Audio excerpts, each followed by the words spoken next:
There are very few franchises that can inspire nostalgia across as many different generations of people as Teenage Mutant Ninja Turtles can, with the series not only managing to remain relevant for almost 4 decades, but also managing to give each generation of fans a different touchstone for the franchise that feels uniquely their own, be it a comic, a cartoon, or a movie. For me, my nostalgia for the Turtles is firmly rooted in the 2003 cartoon. But even now, it's arguably the 80s cartoon that's remained the most iconic interpretation of these characters. This show brought the Teenage Mutant Ninja Turtles to the masses and caused the series to explode in popularity. It also spawned a whole host of video game adaptations, including the 1989 TMNT arcade game and its incredible follow-up, Turtles in Time. These are arguably some of the most iconic beat-em-ups of all time, and players have yearned for a true sequel to these games for decades. Unfortunately, in recent years, many of the TMNT games that have been released have been nothing but shameless cash grabs looking to make a quick buck off of a known IP, which, while very disappointing, isn't all that surprising. This has always been a problem with licensed games, and Nickelodeon seem to have pretty low standards for what they'll lend their IP to. Just take a look at the Metacritic scores for their kart racers and the Avatar and Korra games that have been released. The sad thing is that this isn't even usually the fault of the development teams. It's more often than not publishers forcing them to put out an unfinished game to meet some unrealistic deadline to get the game out in a specific financial quarter. Fortunately, with Teenage Mutant Ninja Turtles Shredder's Revenge, we've finally been given a game that pays the Ninja Turtles series the respect that it deserves. Shredder's Revenge is an immaculate beat-em-up that manages to pay respect to the games that came before it, while still playing like a modern game that never feels like it's being restrained by the past. From the second you boot up Shredder's Revenge, you can feel the development team's love of the franchise radiating from the screen, with the animated opening cinematic that's accompanied by the classic TMNT theme immediately setting the tone and letting you know that you're in for a real treat with Shredder's Revenge. When making a retro throwback like this, it's often hard to appease both modern audiences and the hardcore fans of the original games. But Shredder's Revenge is able to offer the best of both worlds for both players seeking a traditional arcade experience and players who want something that feels a bit more modern by including separate story and arcade modes. If you choose to play Shredder's Revenge in story mode, you'll move between levels on an overworld map, have access to some simple side quests, be able to replay levels at will, and you'll level up your characters over time to unlock new techniques and increase their health. You'll also have unlimited lives. Whereas if you choose to play the arcade mode, you'll get the classic arcade experience of transitioning seamlessly from level to level, and you'll have your full moveset unlocked from the get-go. But you'll also have a limited amount of lives, which makes this mode more suited to veteran players. I have somewhat mixed feelings about the beat-em-up genre in general. The pick-up-and-play nature of beat-em-ups is a large part of the genre's appeal, but I also often find it to be the undoing of many beat-em-ups. Oftentimes, these games can be too simplistic and repetitive, which regularly leads me to being bored of the gameplay before crossing the finish line. Thankfully, that was not the case with Shredder's Revenge. From back to front, I enjoyed every minute of my time with this game. The gameplay mechanics are some of the best I've ever seen in a beat-em-up, and Shredder's Revenge does a fantastic job of constantly throwing new enemies and locations at you, which keeps the game engaging for its entire, albeit reasonably short runtime. Shredder's Revenge has far deeper combat than its very simplistic arcade predecessors. Each character has their own robust moveset, consisting of various different strikes, dive kicks, throws, and specials, as well as high fives that restore your allies' health, and taunts that refill the energy bar that's used to perform special attacks. Your energy bar can also be filled by landing continuous combos without taking a hit, and when it's full, you can unleash your character's unique and incredibly powerful special attack. You can even modify this attack by combining it with jumps or dashes, and these specials are a great way of pushing your combo to ridiculous new heights. Shredder's Revenge has a lineup of 7 playable characters. Of course, 4 of these are the turtles themselves, and from the jump you'll also be able to play as Splinter and April O'Neil, with the 7th character, Casey Jones, being unlocked once you've cleared the game for the first time. Normally I wouldn't talk about unlockable characters, as I wouldn't want to spoil things for anyone, but I don't think it's a spoiler in this case, as Casey was revealed to be a playable character before the game was released, and was even given his own full trailer. Prior Turtles games, especially the original arcade game, had significant balance issues. In that game, Raphael was borderline useless, while Donatello was majorly overpowered, as he dealt the same amount of damage as the other turtles, while also having a much greater attack range. Thankfully in Shredder's Revenge, the characters are far more thoughtfully balanced, with each of the 7 playable characters having different stats that give them specific strengths and weaknesses. For example, while Raph still has less range than other characters as he fights with size, his attacks hit harder to make up for it, whereas Donatello's bow staff attacks are much wider reaching, but deal less damage. So when playing in co-op, it's best to pick characters that complement each other and make up for your allies' shortcomings.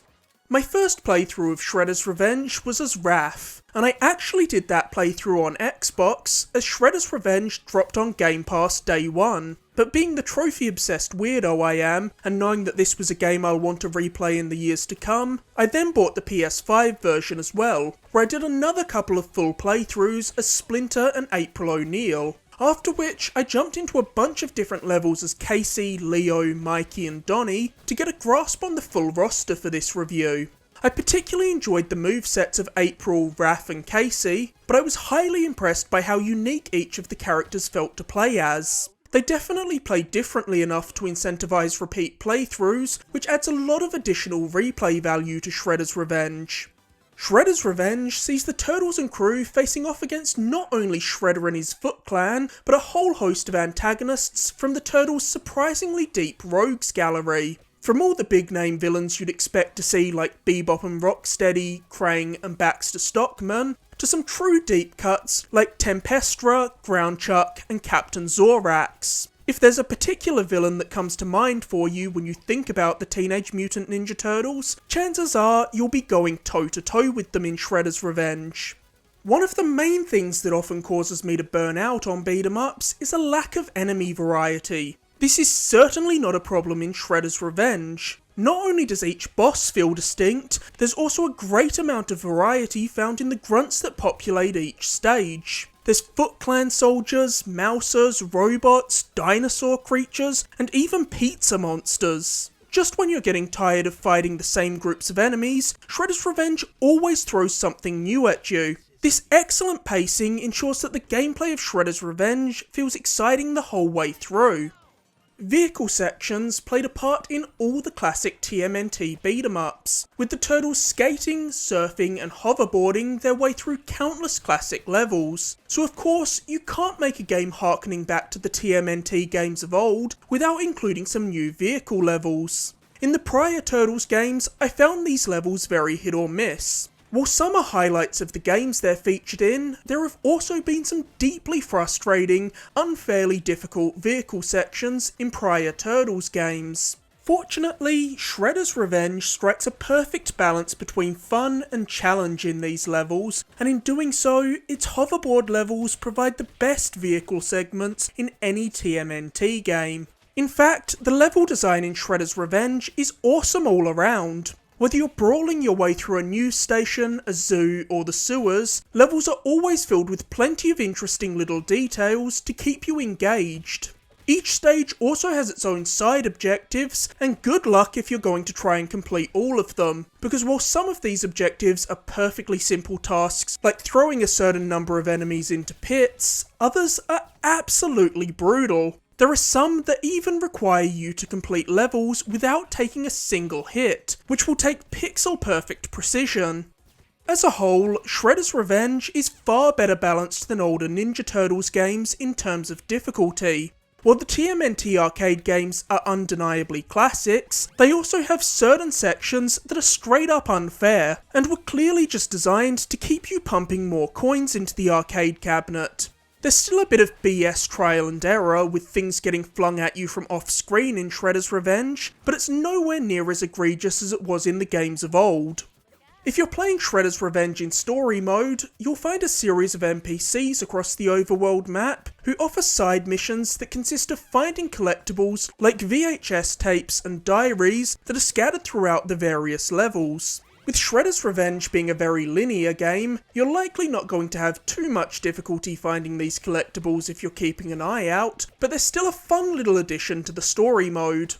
When I think of games like Turtles in Time and other classic beat-em-ups of its ilk, one of the first things that comes to mind is the remarkable pixel art that was found in those games, and Shredder's Revenge can stand toe-to-toe with the best of them. I honestly think this game is just perfect visually. The pixel art is gorgeous, the animation work is absurdly good, and environments are meticulously detailed in a way that means there's always something interesting to look at on screen.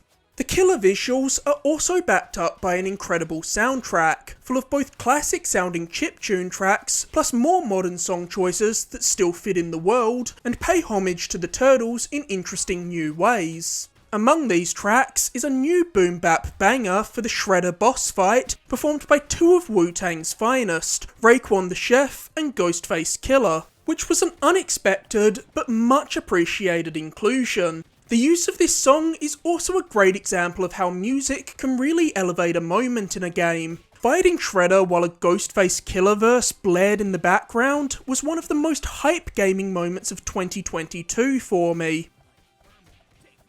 Since its inception, the TMNT franchise has been a major cultural touchstone, and it's a series that lends itself perfectly to video game adaptations. But in recent years, most Ninja Turtles games have been nothing more than shovelware duds, hoping to sell purely off of the power of the license. And Shredder's Revenge could have so easily been low-effort nostalgia bait, but it's the exact opposite of that. This is a wonderful game made by a team that clearly adores and deeply understands the Teenage Mutant Ninja Turtles IP.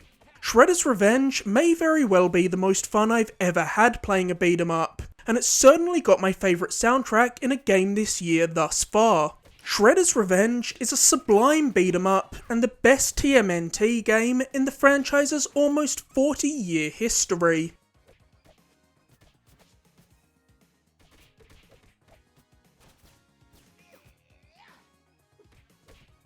As I mentioned in my LEGO Star Wars review, I always love taking the opportunity to shout out another piece of media when it feels appropriate. So before I sign off, I want to recommend Teenage Mutant Ninja Turtles: The Last Ronin.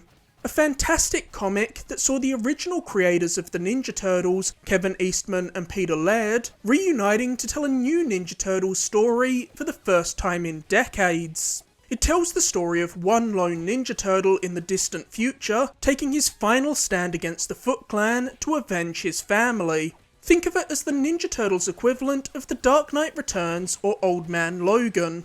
I read it recently and absolutely loved it, so if you have even a passing interest in the Ninja Turtles, it's definitely worth checking out. Thanks for watching. If you enjoyed this video, be sure to like, subscribe or leave a comment. You can find countless other reviews on my channel, including my recent reviews of Kirby and the Forgotten Land, LEGO Star Wars The Skywalker Saga, and Eiyuden Chronicle Rising. Or if you're a beat-em-up fan, you might also enjoy my review of Scott Pilgrim vs. the World Complete Edition from a couple of years ago. And be sure to stay tuned for my upcoming reviews of Saints Row, Stray, and Destroy All Humans 2 Reprobed.